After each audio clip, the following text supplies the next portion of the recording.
I'm putting in archway supports for hidden staging. I cut them out of masonite.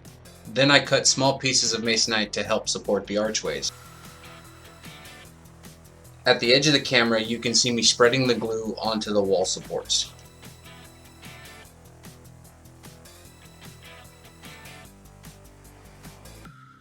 I glued one piece to the backdrop on each side of the archway to keep it from falling onto the tracks.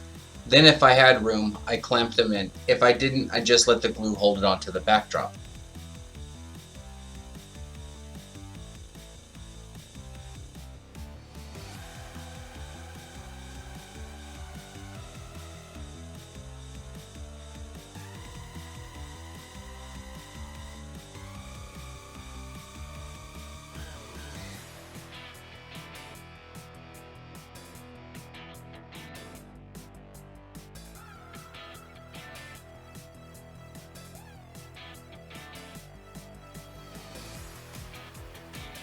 Please forgive the shakiness of the camera.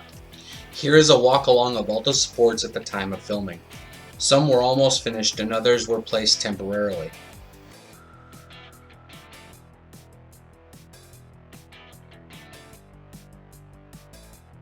Because of the curvature of the backdrop, I had to add a second layer of archway supports.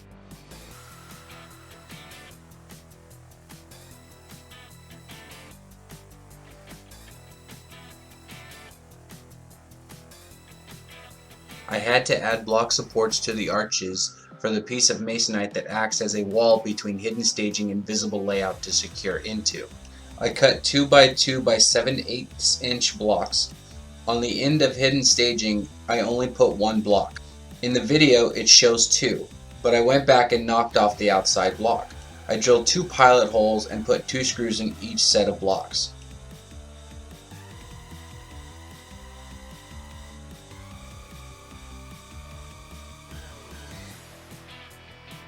Clamping and aligning was a bit tedious.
Here I'm attaching the front support block to the end of the covered staging.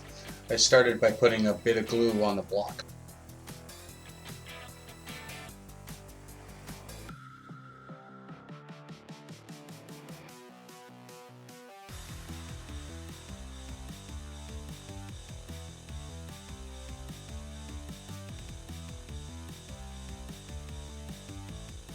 I used a small piece of masonite as a depth gauge to make sure that when I put the front on, it would sit correctly against the end and make a nice sharp corner.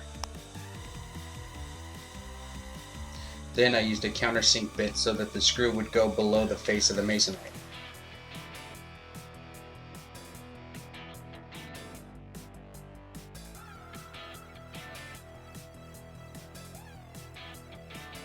I drilled a pilot hole.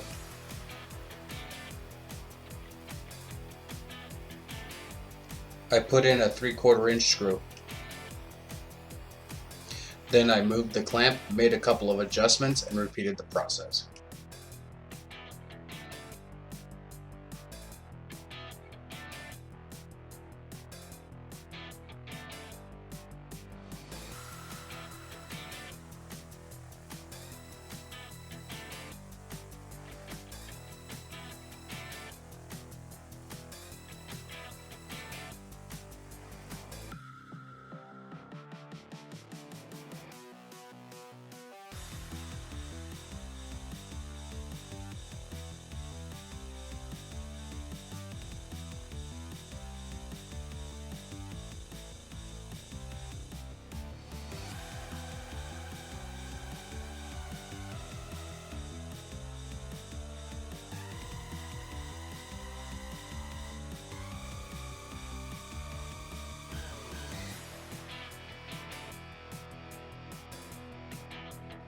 I had to use 2 pieces of masonite to run the length of the hidden staging yard to create a butt joint, and only leaving a small seam, which I'll go back and fill in later. I took the offcut of the second piece and put a layer of wood glue, probably too much, on one face.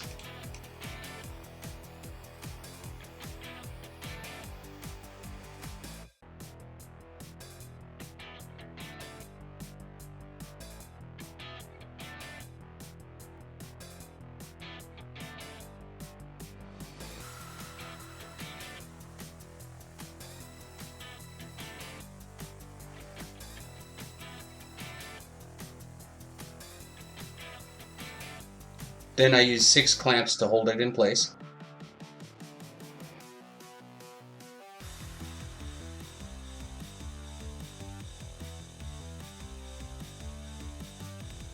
After I clamped the second part of the front piece to the backer plate, I realized that it was separating too much, so I used 2 small screws to secure it and keep it from sliding apart.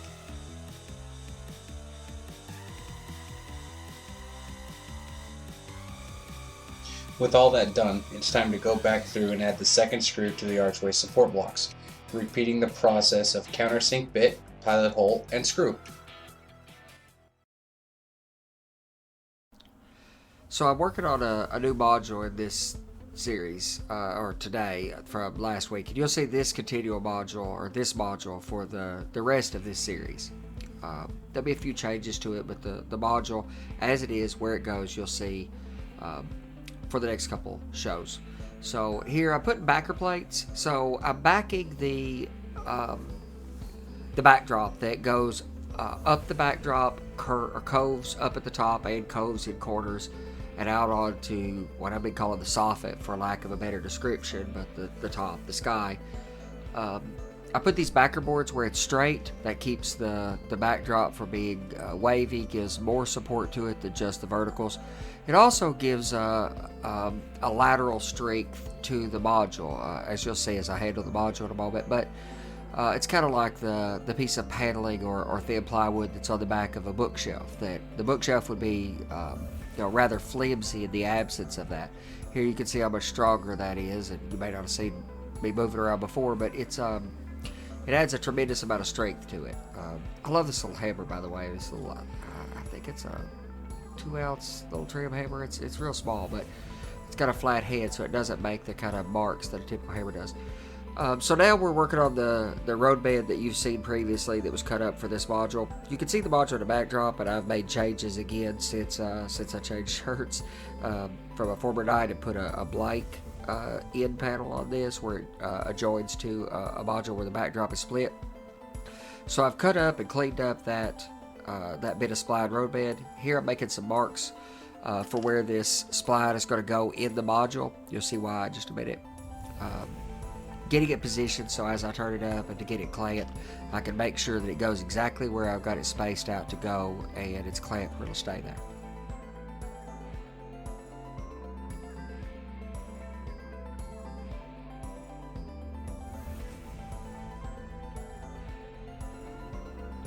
Just like you never have enough clamps, you never have enough space to work on anything, or enough table space. So I'm marking the bottom of the spline roadbed. got it marked and in position where I know where it is, and I'm marking all the spline roadbed and the tops of the laterals, the bottom of the C frames. So everything is marked and indicated.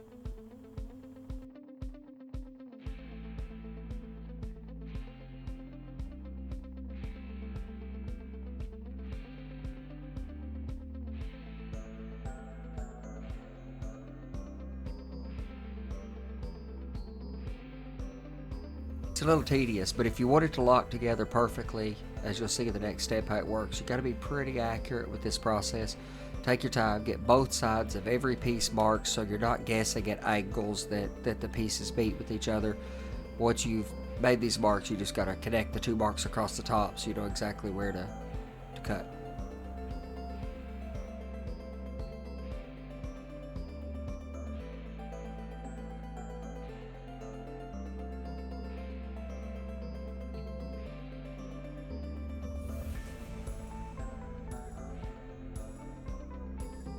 Now, I love this little tool. I bought a cheap one. That's some generic tool that I bought. I will buy a much better one at some point when I need to, but I wasn't sure it was going to be a useful tool.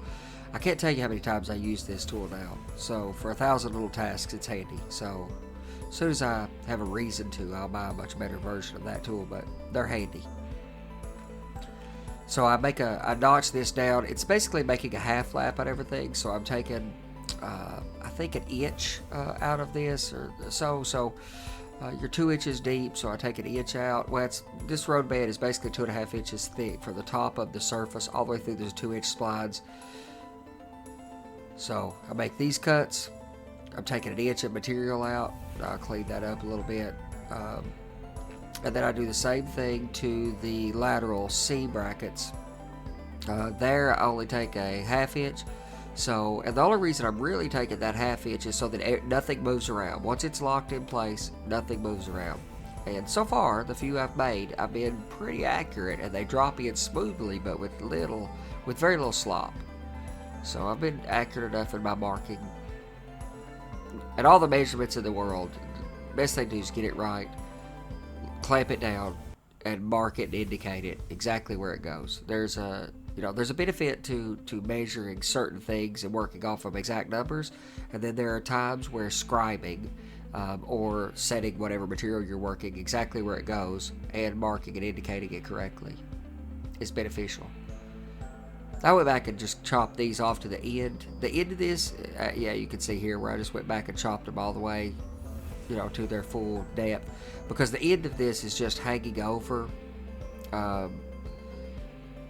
It just hangs over the end of the module anyway for right now, and it'll eventually get cut off flush to the end of the module when I know exactly where the gap between the modules works out.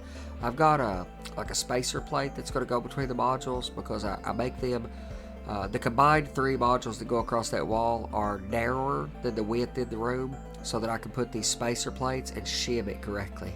And earthquake on the camera as I bang to get the sawdust off. And I want them to be nice and tight, so even though that's just TOMA soap, glued together paper, I'll cut them pretty close, pretty accurately, no slop in them, and then file to get it smooth and perfectly to size.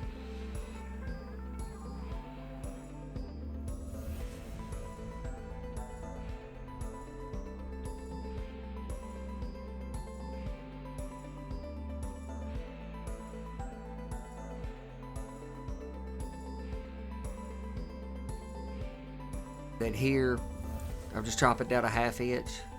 It's a little bit harder to get it out of this. MDF, of course, is a harder material than wood, so just take your time and cut the material, cut it, keep it tight.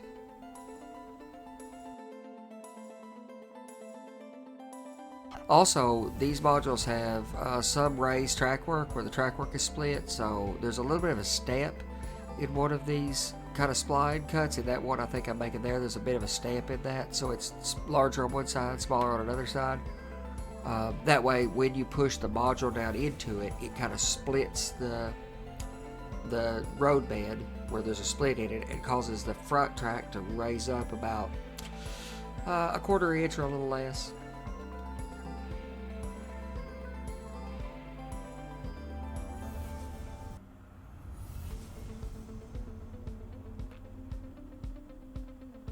since I'm only taking a 1/2 inch, I go across the joint in this material, which the joint in these modules is half lapped as well. So now the ends of those pieces that are kind of hanging out toward me will get cut off to some specific curve as I curve the fascia around. But again, the joy of when you're working with these complex curves, compound curves especially, it's easier to just go lay it out precisely and scribe it and cut it. But I'll get the roadbed in place and go a lot further on the base scenery construction before I ever actually commit to cutting those things off, because you can't go back and put them back.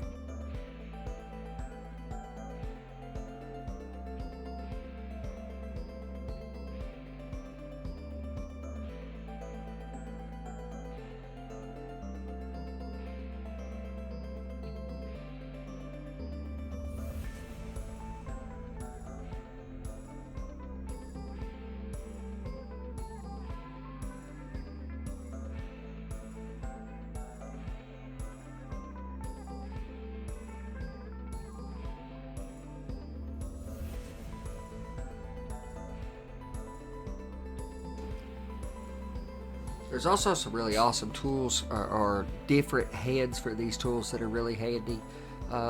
This straight cutter is really good for the precise work, but they have one that's kind of a half round. I have one of those that's really good for cutting things flush, so you can put the half round piece right up against something you're cutting. So I can run the fascia right out past a module, for example, put the half round right up against the existing framework and cut that edge of the fascia out, and it will be perfectly flush to that existing member that I'm running along without really scratching that member up significantly. And I haven't even cleaned these up at this point. It just basically drops straight down in.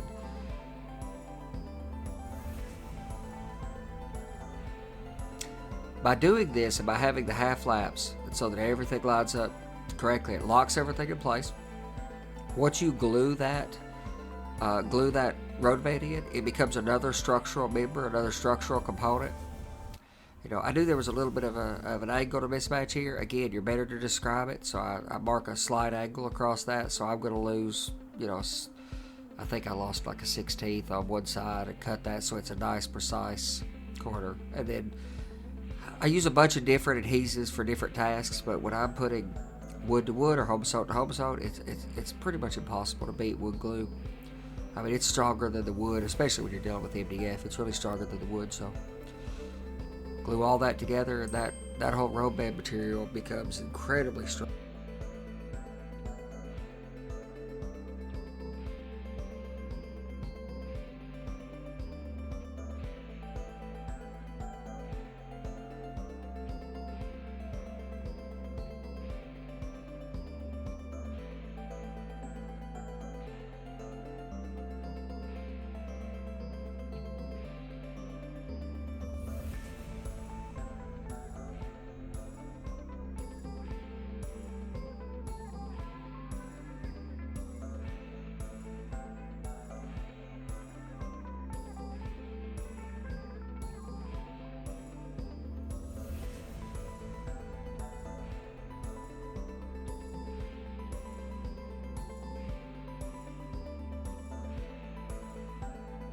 Yeah, you gotta go back and clean up the drips, or you glue it down to your table. You don't want to do that, especially when you're working on a wood surface. That's a real benefit to having a melamine surface table.